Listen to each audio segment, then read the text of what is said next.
That's good. Okay, what type of cuisine, like what kind of restaurant do you normally go to? We do something.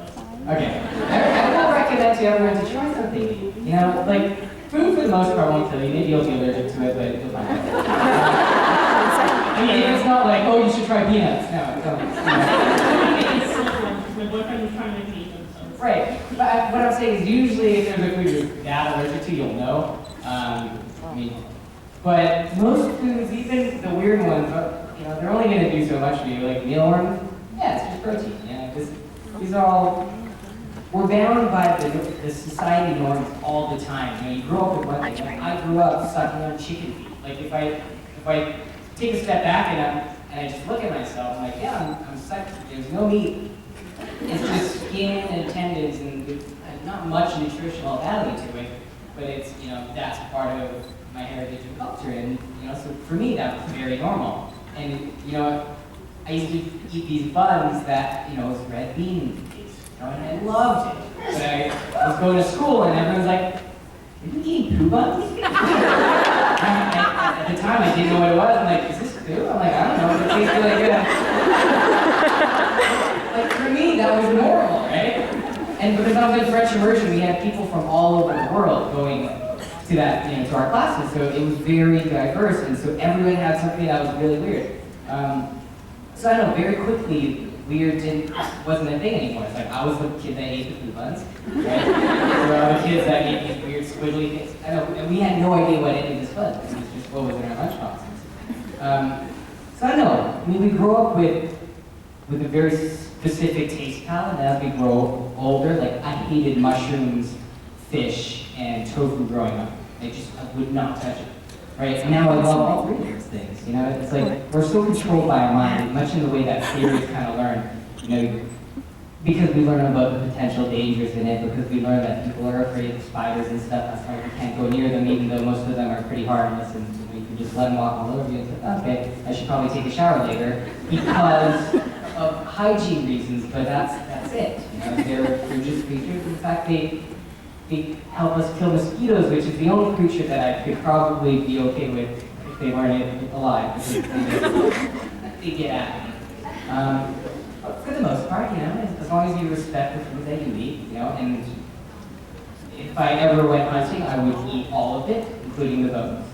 Especially that, right? It's just like respecting the animal's lives that you take. And so, like, feet, tongue, like, if I can use it, I will, right? So a part of that is in my mentality as well, not just about, oh my god, that's gross, I have to eat it. But it's just like, well, if I don't eat it, who else is going to do it? There's not enough people that so give it a try. Try some tongue, try some liver. Don't just throw it away. Don't just put it in that animal food. I mean, I guess you could, but yeah, open that taste out.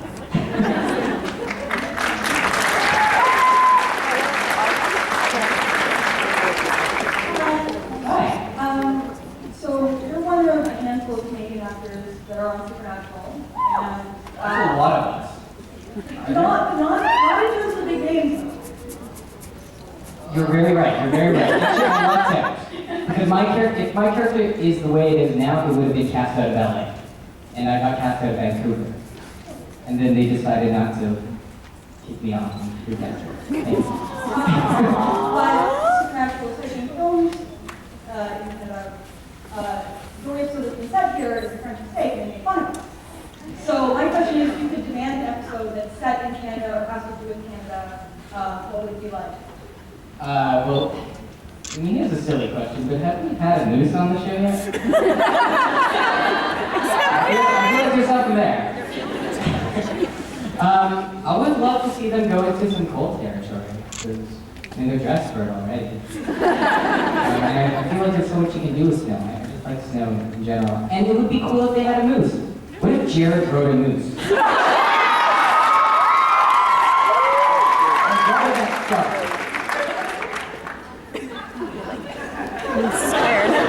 I like the possibility. So I'm for a moose. So wait, French Mistake was actually set in Montreal? Well, no, French Mistake was the one where this replaces Jared and Jensen, and they're in Vancouver shooting. Gotcha, right. That's the only one that took place in Canada. Gotcha. Well, yeah. I mean, it's in America. So naturally, there would be an episode where they're trying to get through the border and they get so much trouble with all the stuff they've ever done. So it'll be like 8 hours in the room. So we'll skip that episode because that'll be a filler episode. Yeah, Jared on the Moose. Yeah, I don't know what they would do. I mean, I'll leave that to the fan fic writers. Jared on the Moose.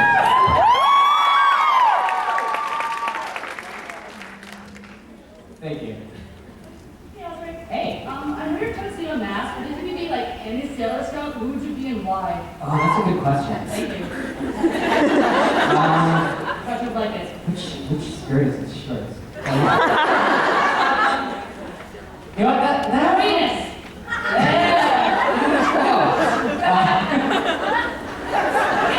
I mean, at some point I have to do Sailor Moon because she's. Or Winnie Moon. Does it make sense that Sailor Moon's like she's the main one, even though she's not a planet, and planets are huge and Well, Pluto's a mighty? planet now, so. Is it a planet again? Yeah. Scientists write Pluto's already. Who's gonna make up its mind? I know, right? You know what? I've always liked Mercury. She's She's March 1, she's got the short hair. I always liked Mercury. blue hair. But She's like a genius. I know, but she got the short hair. Like I like that it's a little bit different, but I mean, it's like all things. All the sailors have, advantages and disadvantages, and you kind of relate to different ones depending on where you are in life or even in the moment. And right now, it's Sailor Mercury for me.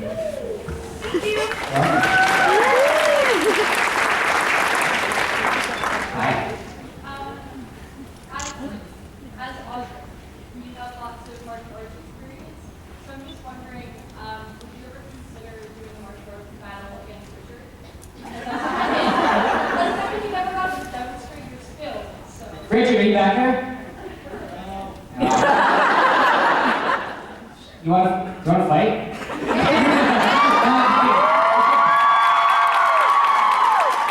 No, this is how it's started with Jared, and we should do that.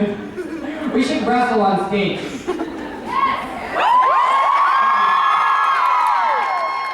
is how bad things start. Okay, never mind. Scratch that. Sorry, can you elaborate on your question? By fight, Richard, It's like a martial arts battle. like a martial arts, meaning, okay, Richard, there's no slapping martial arts, so we don't stop that. Okay, so like a choreographed fight scene. Exactly. Okay, great. Okay, yeah, of course, that'd be a lot of fun. Yes. Am I choreographing this, or I mean, it depends on the story, right? Like, anytime you're making a movie, anytime you're choreographing a fight scene, even if it's just for fun, there's always a story that carries it through. So it depends on how meta we're doing it. If we're doing this based off the us and what we know over each other, and everybody knows I'm a martial artist, if I were choreographing it, I would make Richard win, but in an awesomely silly way. Great. Yeah. Wait, who'd you put your money on? You hear that, Richard? Thank you. Hey. Do you have any superstitions? Superstitions. I grew up really OCD, and I don't know if that's very much superstition. I mean, I always thought that bad things would happen if I didn't fulfill those things. When I was a kid especially, you have to I taught myself how to get away from this, but there was this imaginary string that kind of followed my butt. This was like a hard itch to scratch, but let's say there's a chair here. I would go around this chair, and before I left the room, I would have to, even if I'm leaving that way, I have to go and untangle my string. And then I'd leave this way. Now, if there was someone here, and I'd go like this, and they'd walk there, and they'd go over there, I'd have to I have to do this before I leave the room. And it drove me crazy for years. And I had to start forcing myself out of rooms, and it was the most uncomfortable thing for me to do.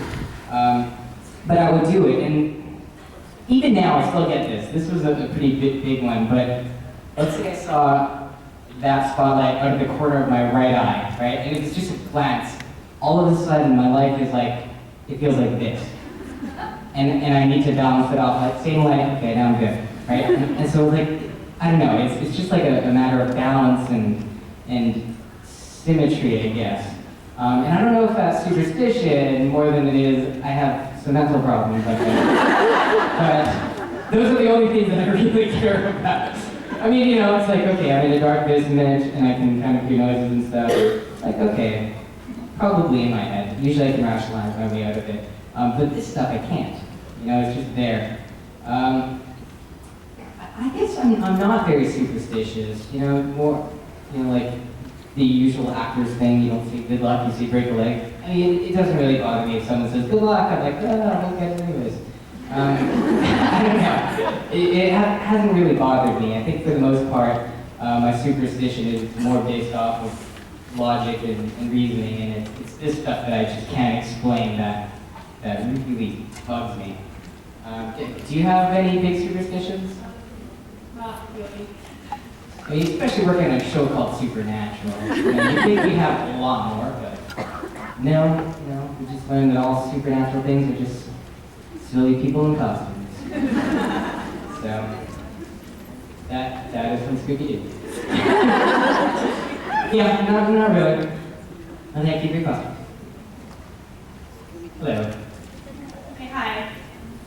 Hi, costume.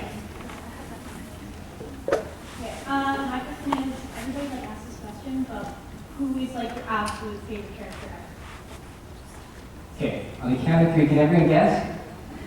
1, 2, 3. Goku. No, it's Crowley!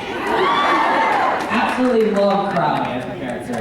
I mean, he's so complex, you know, and he has so many layers, and he's British. And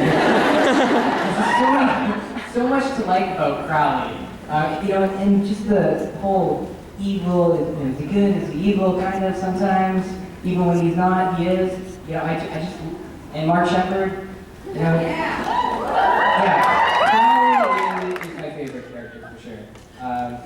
If I could play any other character apart from Kevin, it would be Crowley. And if not Crowley, I would go for Dee, just because I want to do some fight scenes against Crowley. Yeah, I mean, who's your favorite character? Kevin. He's a smart one. Well, thank you. Thank you. Castiel would say the same thing. No, he wouldn't. I think Castiel hates Kevin. But Crowley loves Kevin, and that's another reason why I love this character so much. Yes, thank you. Something into that? Hi there. Hi, I was just wondering, we left Kevin, he was dead and he couldn't get into heaven. Do you think he's sticking around on Earth? Sorry, can you repeat that last part? When we left Kevin, he was dead and he couldn't get into heaven because it was locked up. Yeah. Now, do you think he's still sticking around on Earth and is going to make another appearance on the show? Two separate questions. Okay, last we saw Kevin, he was dead and locked out of Earth.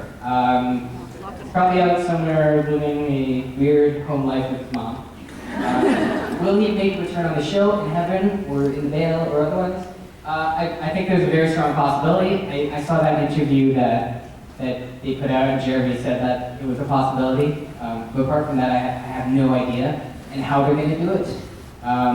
Much like the way I pick costumes, I feel like if they're going to reintroduce a character or just say hi, they're going to do it in a way that as few people would suspect as possible.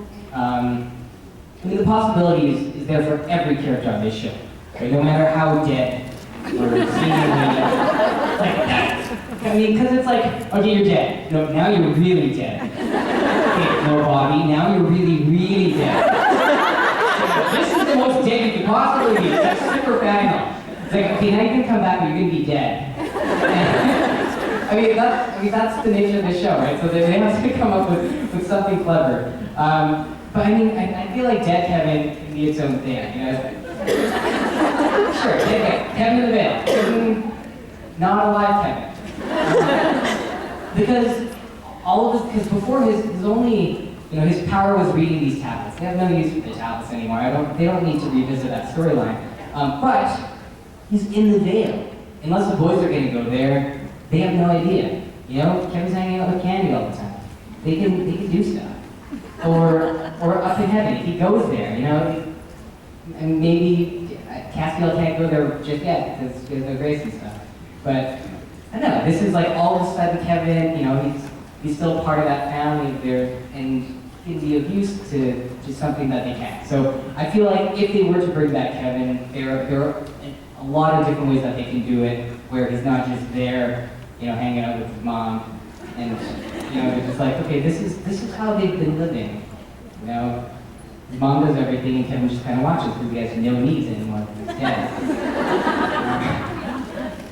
I feel like there's a lot of room for that, but I have no idea. It's all speculation. I mean, this is all fanfic right here. You're welcome. Hey there. First off, your cake is just so majestic. Wait, one second.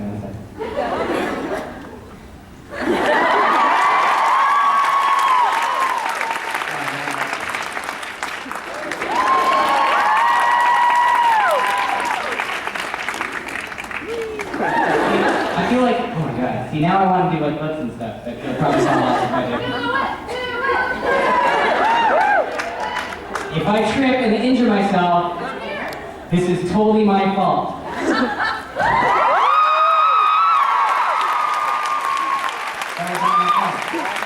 Okay. Yeah, cakes are great, aren't they? They flow, they interact with the wind, it sort of blows on me. Hey, there you go. Angel cake wings. Ah, clever. So, are you working on any projects right now? Like, I want to see you in a movie or something. It's like, Well, thank you. So I just finished a script with a friend. So being an actor is hard. I mean, being an actor is hard. And if you ever ask me, it's like, hey, I want to be an actor, I will give you a list that I could literally talk to you for hours, and I have, about what you can, guys, get off. About what you can and can't do. What you can and can't do. Being a minority actor is even, you know, I mean, again, you have good and bad times, but there's so many.